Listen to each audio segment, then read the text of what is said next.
Okay, so good evening, everyone.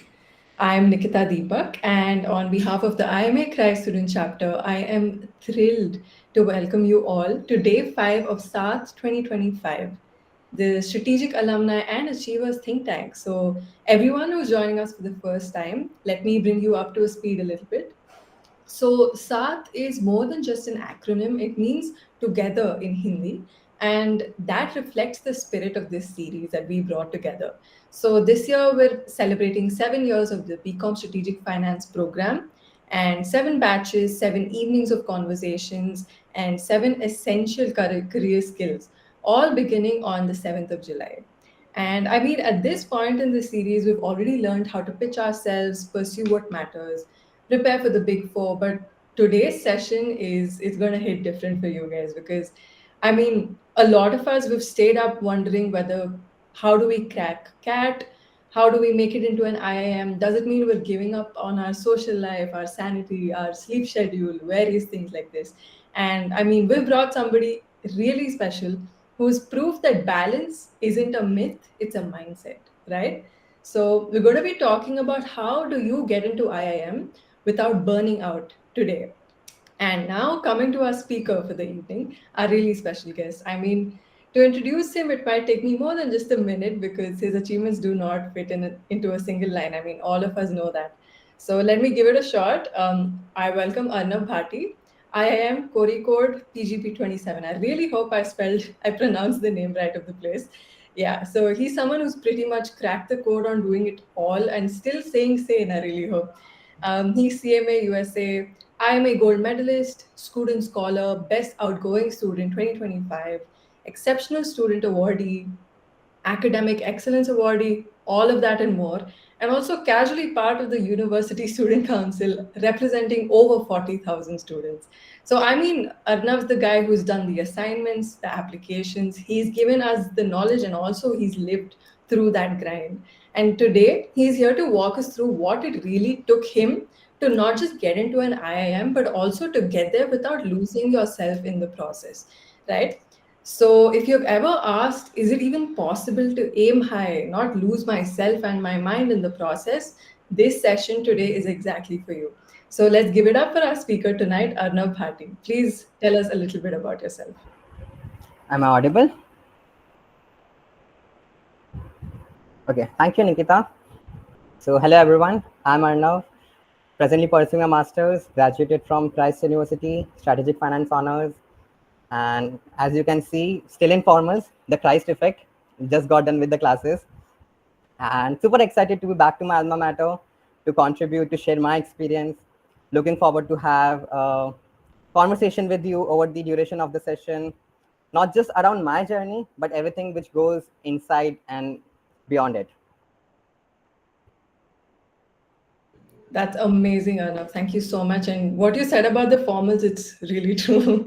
So we'll keep this energy going just like yesterday. We're opening this session for all of you guys who've joined us today. So if you'd like to ask Arnav a question directly, completely feel free to do so. So please raise your hand and I'll call on your name to unmute so you can talk to him directly. Also, you can give us any questions in the chat box. We'll be watching both.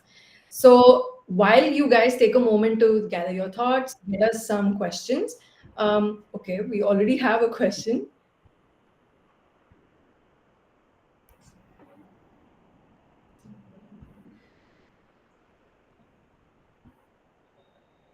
So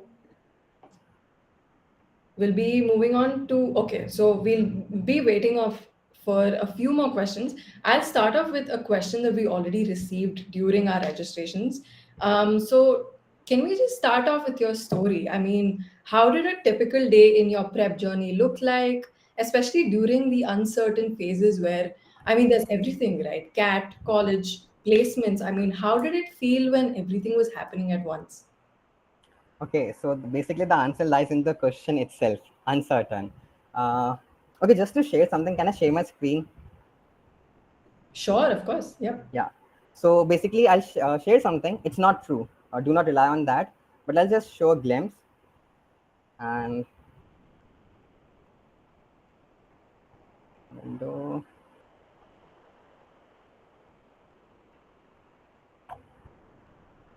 Can you see my screen? Yes, completely. Is this form visible? Yes, for sure. Okay. So this is something which I started working on in the month of August 2024. Looks all perfect, right? A morning session, a college session, an evening session, a CMA class session, and a night session. On paper, all perfect. Just a second. But here comes the thing. So as you mentioned, like, so they were different things working out parallelly. And the thing is, all of that started at different phases, but it all came down to at one particular point of time. To start with, started my CMA preparation in the month of August 2023, CAT preparation in the month of February 2024, University Council responsibility started in the month of April 2024, placement started in the final year, and at the same time also worked on a bit of a research paper, that too in the final year. All started at different point of time, but by the end of fifth semester, it was all happening parallelly, and I had no clue what needs to be done. I had no idea, and it used to like, and here I'll like to debunk this, that a journey to IIM with a lot of burnouts, not without burnouts, a lot of burnouts. And that is when came up with this plan. But if you take, like, suppose it's 100 days, this used to work only on 20 days. What about remaining 80 days? It used to be uncertain. Because as a council member, you always need to be on your feet. Academics, there are CIAs, there are NSEMs, there are midsems. Your priority needs to keep on shifting. If it is a midsem today or it's coming up, you need to give that a priority. If my CMA was in month of October, CAT was in the month of November. So for that particular 1 month or 15 days before CMA, I completely switched to CMA. I didn't even touch the material of CAT. So it's all about priorities. But since burnouts will be there, a lot of burnouts will be there.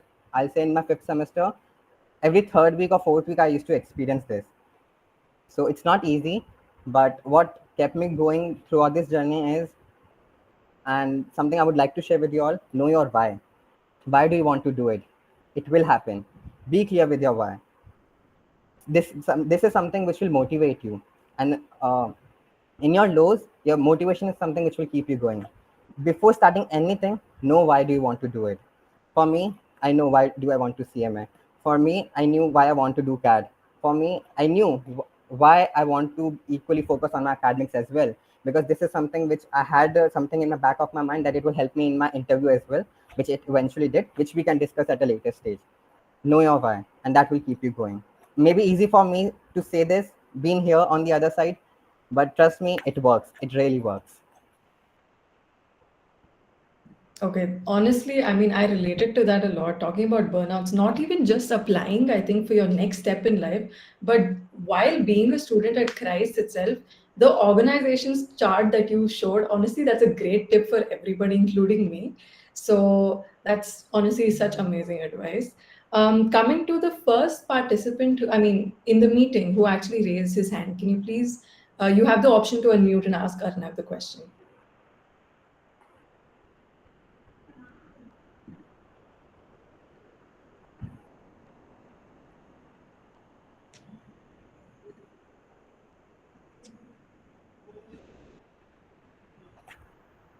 Okay, I think they're unresponsive. I'll just move on to the next question. It's all good. So, a lot of students, I mean, kind of struggle with trade-offs, right? So, can you tell us a little bit more on how you managed all your college side of things, but also your personal life? Because sometimes we let one part kind of take over too much of, out of the other. Okay, I won't give a sugarcoat answer to this. It did came at the cost of my personal life. Like, a lot of activities I had to miss out. My weekends used to go to my study hours, academic hours. So since there were a lot of things working out parallelly, so I decided my weekend will be strictly towards my CAT preparation. At the same time, going out with friends for a movie or for lunch, dinner, everything was at a cost. So it's not easy. And again, the same thing, why do you want to do it? So, and looking at the bigger picture, that okay, it's just a matter of 6 months, it's just the matter of 9 months. After that, you can enjoy. Once this phase is over, you'll have your own time, but at least the time which you have now, utilize it, such that there's just one thing, I do not want to have any regrets at the end of this journey. That is something which is, uh, I mean, enjoyments are there, memories are there, but the weight of regret is much heavier. So it did come at the cost of my personal life. Something maybe if I look back today, maybe I could have managed in a better way, since I know what went wrong with me, what did work out for me. So it's all about, again, the same thing. Which one do you want to prioritize? Which particular task or which particular what you're aiming for? It's might look like a very philosophical answer, but yes, you need to make a priority. Which one comes first? Which one comes the next? Yeah, I mean, that's really true. I mean, philosophical or not, that's very relatable, I think, to a huge extent. I mean, prioritizing is probably something that we've actually learned a lot in Christ itself. I mean, coming with CIAs, for example, CMA, right? I mean, we have CMA and CIAs, we have mid-sem, end-sem, everything, basically almost coinciding. So that's really good advice. And coming to what we spoke about burnouts, right? I mean, it's a big part of any competitive prep or basically anything that we're going through in life itself. So, are there any signs that you might have ignored at first, but eventually it maybe helped you push through those phases instead of, breaking down and going through that burnout again? Certainly. So, like initially, what used to happen, I used to feel like, okay, things are not working out for me. Why I'm doing this? Again, the very same thing, having that clarity, how to do this, and like not getting that motivation to work out.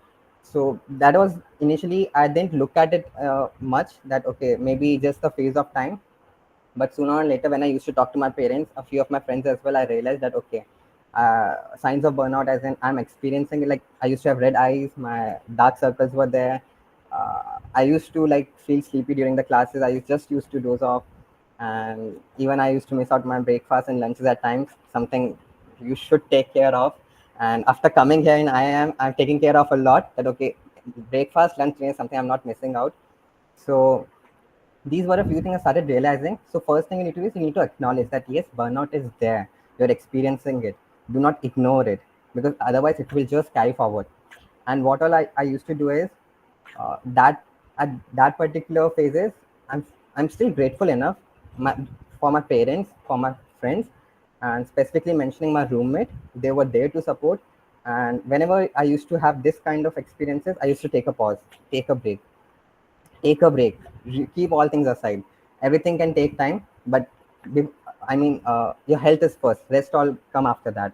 Take a pause. Now when I say a pause, doesn't mean okay, you are going on a weekend or something, 1 week pause doing nothing. A few hours, spend time with yourself. Go out with friends sometimes. Yes, you, even if you have a lot of things to take care of, 1 to 2 hours you can manage. Take that time off. Spend time with yourself. Think what is happening, what's going wrong. Burnout only happen when you feel okay, things are not working out for you, and when you start overthinking. That's the only thing. If things are working out, everything is going for you smoothly, you'll never experience this. Reflect on this statement. Only when things are not working out for you, things are piling up, only then you start experiencing, because you're thinking more, you're doing less. Take a pause, reflect, and restructure it, and then start again. Honestly, that's an amazing answer. I mean, it's very true when you think about the fact that you're overthinking a lot and it takes a toll on you when you're thinking so much and you're doing so much. It ends up affecting both. And that's a really good, I mean, honestly, great that you also have support systems with you that helped you through that. And also, I really hope that everyone who's experiencing, burnouts right now or in the future, I really hope that we also get that support. So, okay, we do have a question in the chat box from Prathna. Is the academic environment at IIM as rigorous as people say it is? Definitely, especially first term. Now, since I'm here, it's almost my 1 month in campus right now, and 10 days since official classes started. As you can see, 6 o'clock my classes got over. I'm still in formals, and 7 o'clock I was here for a session. And we even have classes till 7:30 at times, starting at 9 in the morning. Academic is rigorous, but that is what will help out. Like apart from classes, so here do not expect everything will start from the very base, except for core subjects like accounting, finance, since we have people here coming from diverse background. So apart from classes, we have pre-readings which we need to do. After classes, we have post-readings of the classes. Then we have case studies, business case studies, which we need to study. We need to work upon, come up with different sets of ideas, solutions. We have a discussion then about the same in the classes. In addition to it, we have student bodies here, many student bodies. Like right now, we are having multiple tasks going on. My roommates are also went for the same, which goes on till 11 or 12 at night, because it's a residential program. It's not a fixed schedule that okay, your college will start at 9, it will end at 4. Everything will happen between the 9 and 4. 24 hours. You'll get your time. You get time to sleep. That's a different thing. Sometimes even not that as well, but it's rigorous. But that will shape you, especially term one. I'm experiencing it, so I can say it since I'm here at this side. And adding to it, coming from Christ helped me a lot, since you can more or less correlate the environment of Christ versus IIM. It just goes beyond a level above Christ. So, and even after interacting with a lot of seniors who are from Christ, they say that students coming from Christ precisely gets accustomed to the environment easily as compared to other colleges. So yes, academic is rigorous now, to sum up. But that eventually Okay. will shape you. I mean, your perspectives.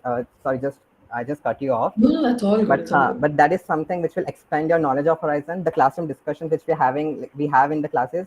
I mean, I just look forward to it. I literally think and reflect. Okay, this is how we can think, or this is a different perspective which we can inculcate. And even I never used to think like that. So it has both pros and cons. You need to give your time, but you get to learn a lot. Okay, that's amazing. Also, I think it's a big boost to us that you said that being in Christ helped you out, because I think it does actually give us that foundation to work based upon. I mean, coming to the smallest of things like our dress code, when we know that we have to present ourselves the right way, I think that itself gets us started off in a great way. So, coming to the next question, what can someone do? This is from John. So, what can someone do in university apart from grades that can get them enrolled in IIM? So, are there any co-curriculars to look out for? Anything in advice for you? Okay, I won't particularly just a disclaimer. Not just with respect to grades, do not compromise on academics. First part. Why will come at a later stage, because academics is something which will really help you out, not just with respect to business school interviews, but even if you go out somewhere. Now coming to apart from academics, try to go for. I mean, you should go for co-curriculars and extracurriculars, because being in undergraduate or graduation, you have that liberty and time. Why I'm saying this? Like you cannot present this something in a numerical term or something, even if you go for interview, that okay, if you were in 2 or 3 positions of responsibilities, you were in culturals, you were also doing drama, or you were a president of some XYZ club, you might not get a weightage. Okay, we'll give you 5% extra, 10% extra. That won't work. That won't be there. But it will definitely give you an edge in terms of your profile. In terms of business schools, first I say there are a lot of business schools which re- uh, gives interview calls on the basis of your profile, in addition to your percentile in whichever exam you are, instead of your graduation, 10th and 12th schools, purely on the basis of your profile. Apart from that, it also helps in the placements, the interviews, if you're going like in campus or outside campus. It gives the interview, a topic of discussion. And at the same time, now being here inside the campus, so our summer internship process has started. And so basically within 3 months, we'll also be receiving our internship letters, offer letters, which we'll be doing at the end of one first year. And right now we are working on our resume and CVs. So basically what we have right now to put in our CVs is what we have done before joining IIM or before joining the business school. Whatever we have done in 10th, 12th, entire school, basically schooling, and our graduation. I It's just 10 days I'm here. What can I do additional? Basically, what I can put is what I've done beforehand. So there it becomes very important, because there are certain guidelines, there are certain structures according to which the resume needs to be prepared, which will be forwarded to companies. Now, don't look at it just from a resume point of view. Okay, this is just an perspective I'm sharing. There it will help you a lot, because within 10 days there's nothing you can do apart from that. In addition to all of this, it helps you to build your personality and your behavior, the way you present, the way you communicate, engaging with different stakeholders. All of it will eventually help you out in the long run. So do not neglect that part just because you want to, uh, basically having 1 or 2% additional without doing all of that won't benefit you a lot. Rather, have a decent percentile, decent grades, but also extracurriculars and co-curriculars, because that will shape your personality. Okay, thank you so much for that insight. I mean, I hear so many conflicting opinions about this phrase that extracurriculars matter. Some people say, you know what, at the end, extracurriculars, they do give you an edge. And some people say, you know what, any kind of extracurriculars give you an edge. So I think it's our ability to also choose what we can do well so that we can use that to our, benefit. So Also, our just to next add question, on, yes, just to yes, add on, so basically, just an advice: if first years and second years are also there in this, applicable to third year as well. If you're in a first year and second year, from my very own experience, explore everything.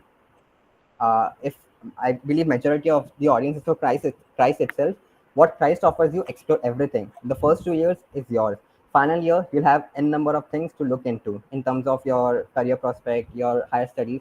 First 2 years, explore every bit of it. Go for drama, go for debate. Even if you've never done it, go for it. That will give you some kind of experience that will eventually shape you. Explore everything in your first 2 years. that's amazing advice.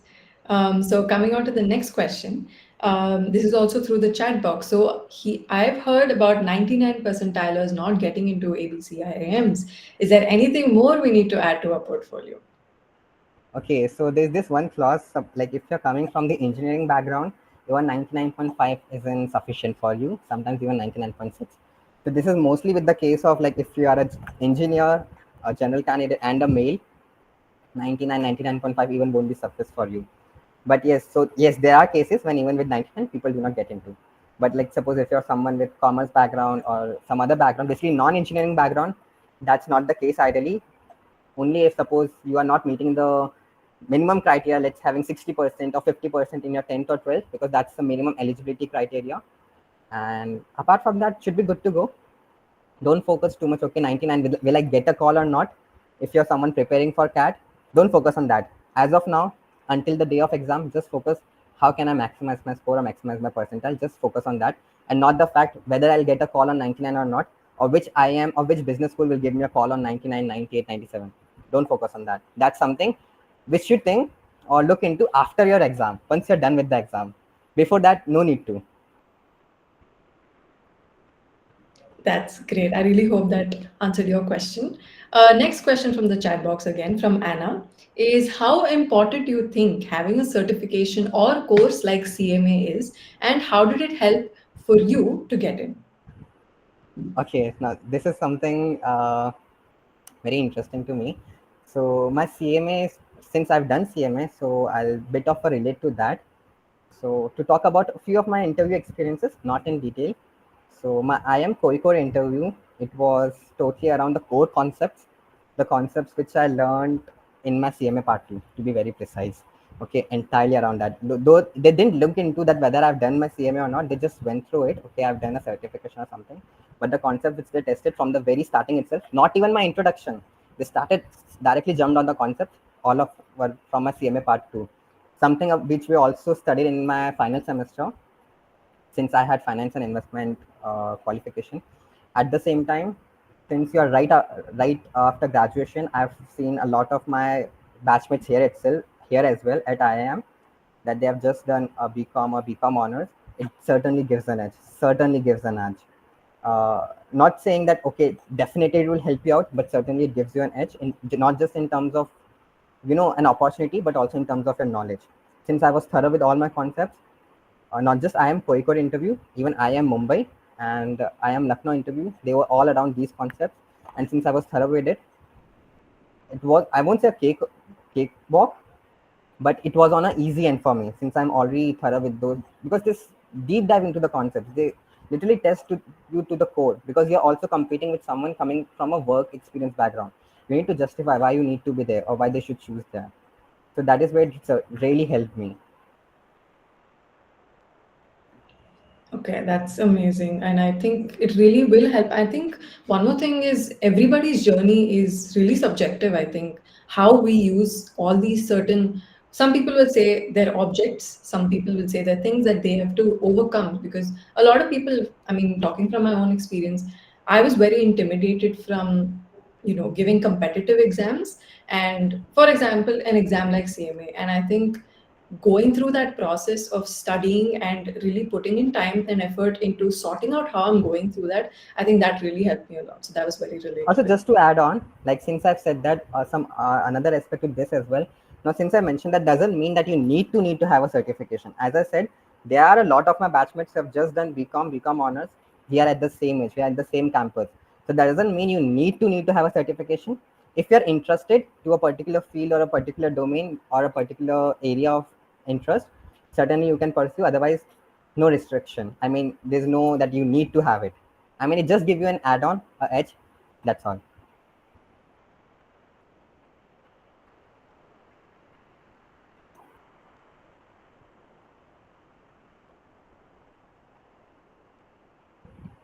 Am I audible?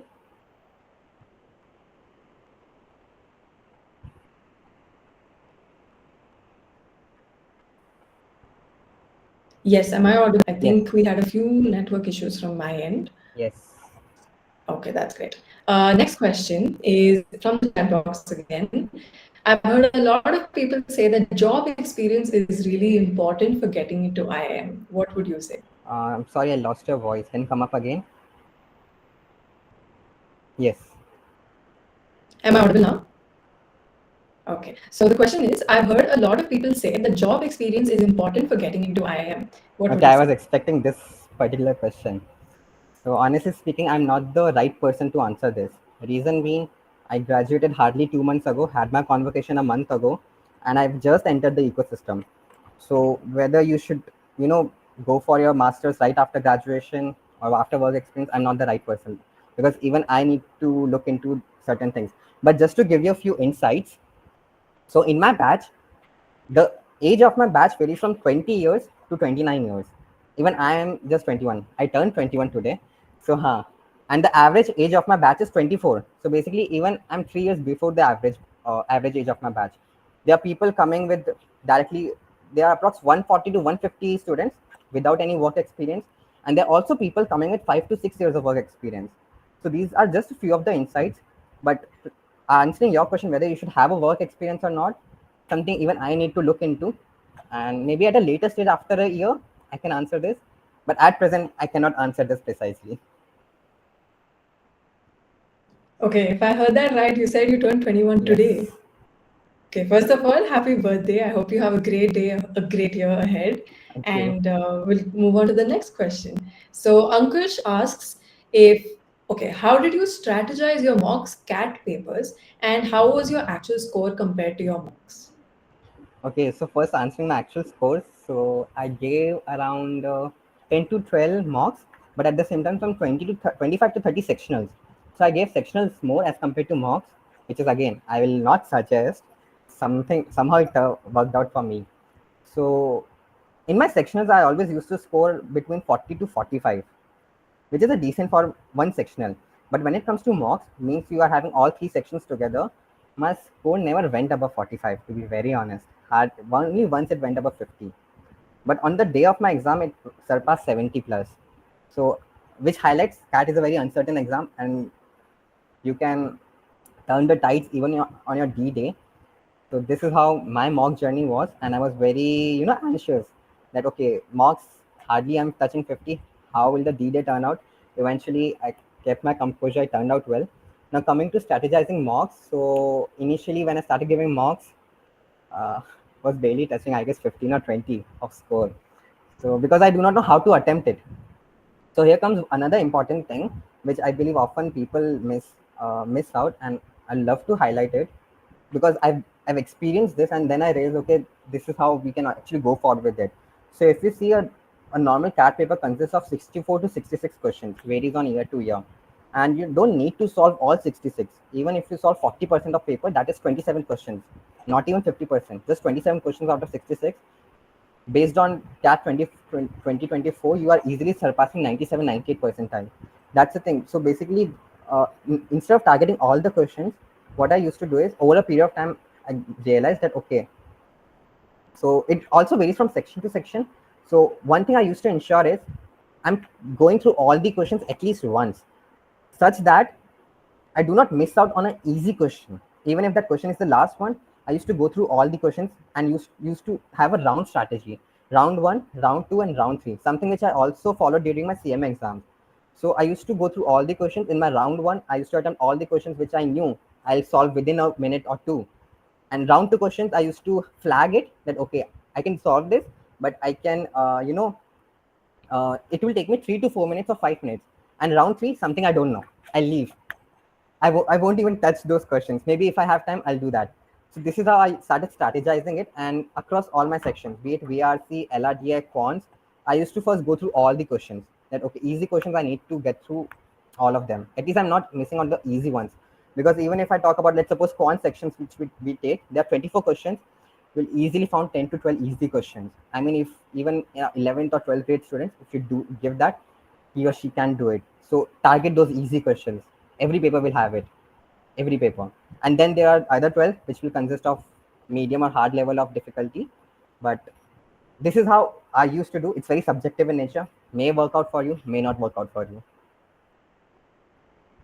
Okay, I think practice makes us perfect for sure. I mean, I think that's what also helped you strategize further on, no? That what works best for you and how to work on the easy and medium level and then the hard level questions. That's actually a good point which you highlight. Even I started like realize this strategy after I gave a certain number of mocks in sectionals. So you need to Mm, first start giving, at least give 5, 6, 7 mocks or sectionals. You will on your own come with your own strategy. that's great. I really hope that answered your question. Next question is, what questions were asked to you in your interviews? Okay, maybe if I deep down into specific question, it will take the entire duration of session. But I'll structure it in three parts, which this is how I also prepared for interview. So my interview questions revolved around basically four things. Number one, academics. Whatever you have done, whatever you have studied, 11th, 12th, your first, second, final year, be thorough with all of that. Your academics matter the most, specifically if you do not have a work experience. They will test you on your academics to the very core. Second comes current affairs, general knowledge. Be thorough with what we like, not just what's happening right now, but even the trends. The AI, I was specifically tested on AI, the generative AI in my Mumbai interview. So current affairs, keep in touch with them. Third, what I say is a basic HR questions. What I mean a basic HR questions: introduction, strengths, weakness, why do you want to join, why should we choose you over someone who is coming with a work experience. A basic HR questions. The tone of question might vary. They might rephrase it in some other way. So you need to like be quick enough to judge okay what they are basically asking. And fourth is, I'll say, something like others. I'll categorize others because this is something you cannot prepare for. Like they can give you on spot some situations, can ask you for opinions that okay, if you're in this situation, what will you do? Like remember, they are scenarios that okay, if you're driving a train, one side there are 10 people, other side there's one person, but something very, a scientist or someone. Which one will you choose? So this is something which is on the spot. You actually cannot prepare for such questions.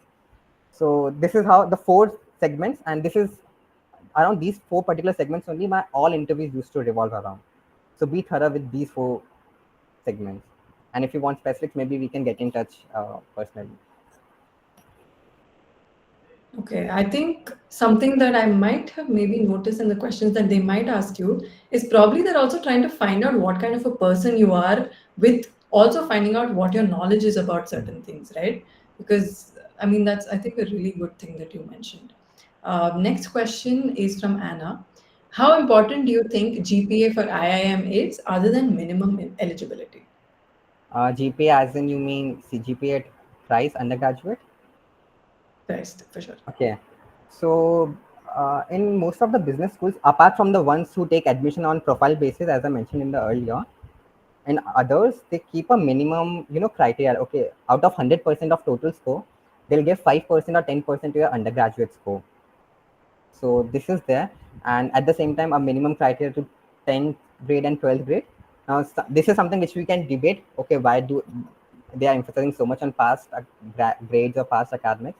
But generally, this is how it works. Not more than 10%, I believe. 5 to 10% varies between that. That's all.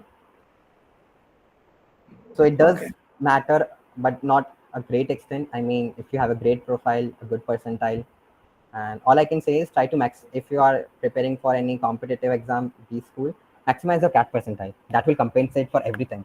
Be it 12, be it 12, be it undergraduate.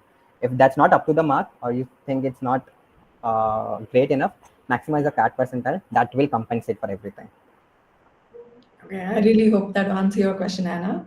Next question is from Aishwarya. So, since you've attended both job interviews and interviews from IIMs, what is the difference between them? Also, how did CAT preparation help you in your job interviews? So basically, my job interview and my IIM interview, business schools, they were almost all on the same side, I'll say. Even in my during my placements, so initially they both were like going hand in hand, and even during my job interview, they mostly tested on my core concepts itself, my academics. Since this is what you have right now, right? You are not someone coming from a work experience or led a firm or led an organization.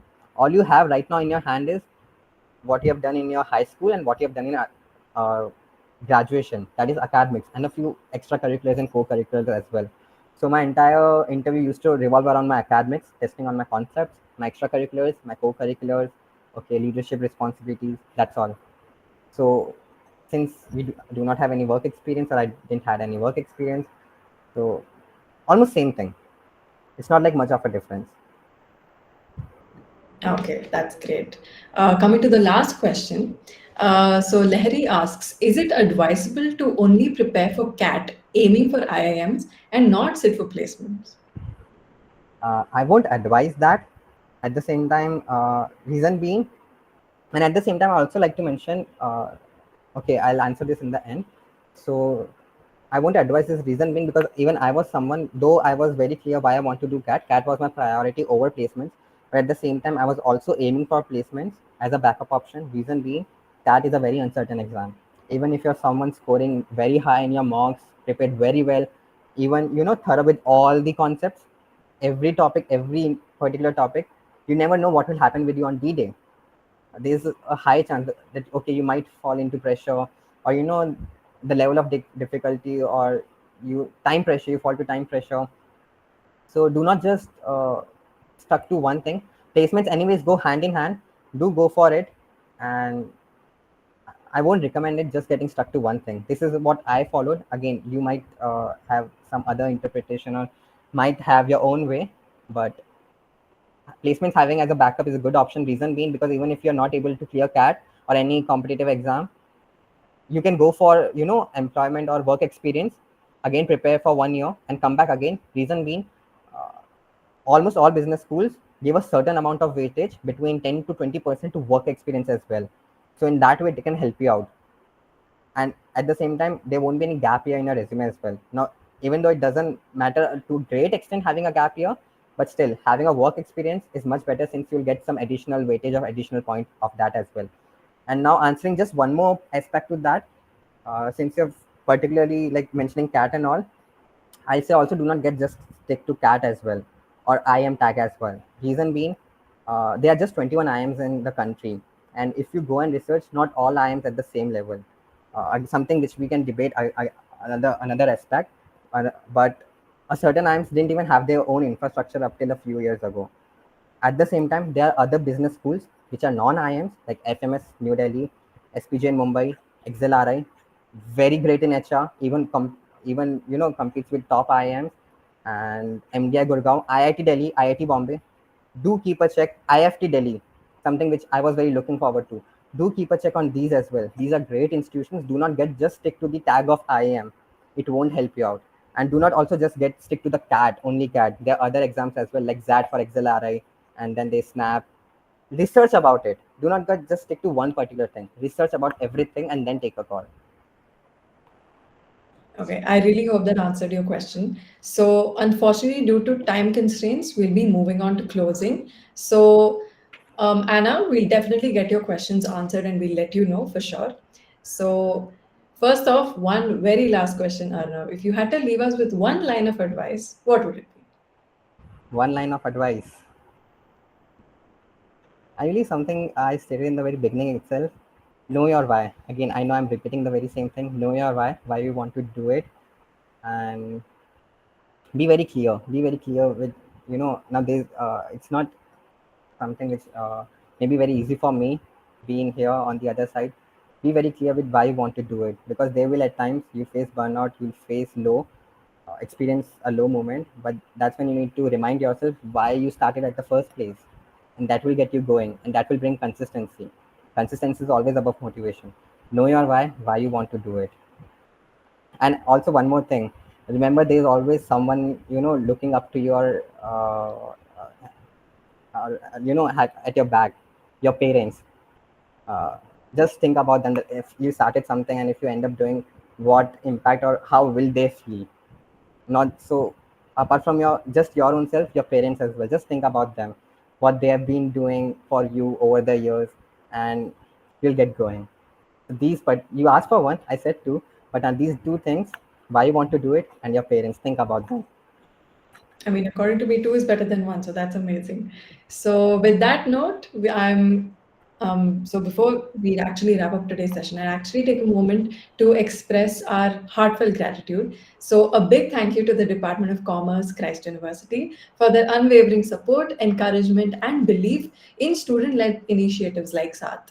So, we also extend our sincere appreciation to the IMA Bangalore chapter for their continuous mentorship, and to our guiding light, our faculty coordinator, Dr. Sunil MP. SAAT isn't just a speaker series. I mean, it's a space like we just shared where alumni, achievers, and students like myself, we come together to learn, share, and grow. And I think that's only possible because of institutions and individuals who believe in the power of learning together. So before you go, we'd all love your help in making SAT even better. So we've shared a quick feedback form in the chat. So please take a minute to fill it in. Your inputs would really help us improve and bring you sessions like this one that will matter in the future. Now, before we go, a quick glimpse into what's coming up next. So, a quick question. Is it possible to pursue a career in finance and still keep your creative side alive? If you've ever felt like you had to pick between spreadsheets, sketchbooks, tomorrow's session might actually change your mind. So, tomorrow's session is titled The Artist Behind the Analyst. Is there room for both? And we'll be joined by Puneet Kaur, consultant at Grant Thornton Advisory Private Limited, who's basically redefining what it means to be multidimensional in the world of corporate. So it's going to be equal parts insightful and inspiring. Trust me, we do not want to miss this tomorrow. So thank you once again to everyone who has joined us today. And we'll see you tomorrow for the next day of SAT 2025. Until then, stay curious, stay inspired, and keep showing up for yourself. Once again, Arnav, happy birthday. I hope you have a Thank great you. day and a great year. Thank you so much for being here today. And good night, and we'll see you in the next one. Yeah, thank you so much. Also, just an add-on, I Yes, guess for there sure. are a lot of questions been unanswered. So, I mean, I would love to connect with you, all of you, maybe over LinkedIn or over personally. So, yeah, that's all. Great. We'll definitely share your contact with them so that they can even get in touch with you in person. That's for sure. And guys, don't worry, we'll get your questions answered for sure because you have some really good and very creative questions as well that some of us don't even think about. So I think those questions are helpful for us as well as everybody else who's listening in. So yeah, thank you so much for joining, guys. Thank you so much. Thank you.